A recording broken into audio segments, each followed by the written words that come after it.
সংস্কার আগে নির্বাচন পরে অধ্যাপক মুজিবুর রহমান।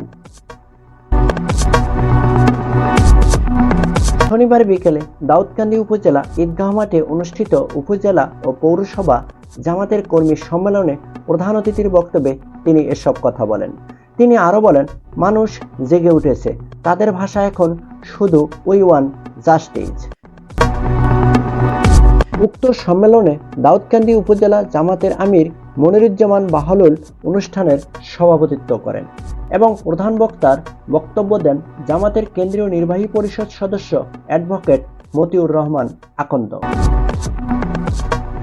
বাংলাদেশ জামাতে ইসলামের কেন্দ্রীয় সিনিয়র নায়েবে আমির ও সাবেক এমপি অধ্যাপক মুজিবুর রহমান বলেন, আগে সংস্কার পরে নির্বাচন।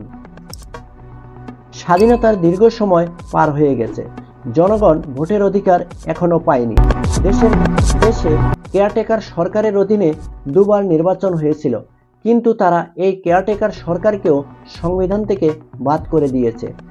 যারা জাতীয়ভাবে ভোট চুরি করতে পারে তারা মানুষের জানমাল সম্পদ লুট করতেও পারে।